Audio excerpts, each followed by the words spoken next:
Allez, 20h40 sur France Info, c'est l'heure du fil info avec vous, Emmanuel Langlois.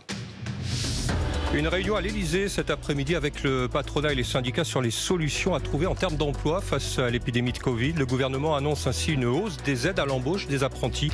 Elles passeront ces aides de 5 à 8 000 euros pour le recrutement d'un apprenti majeur et de 4 à 5 000 pour un mineur.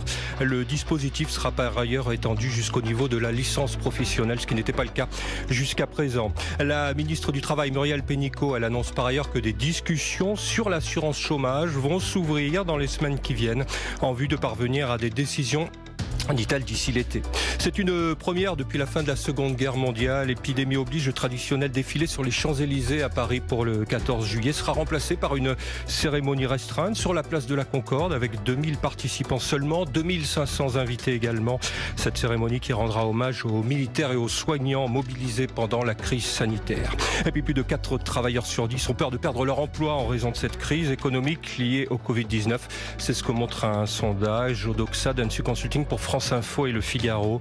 Une proportion qui monte à 50% pour les ouvriers et même à près de 60% pour les travailleurs indépendants. Enfin, des centaines d'admirateurs et curieux rassemblés cet après-midi sur le parvis de l'église Saint-Germain-des-Prés à Paris pour un ultime hommage à Guy Bedos. L'humoriste et comédien est décédé il y a une semaine. Il avait 85 ans. France Info.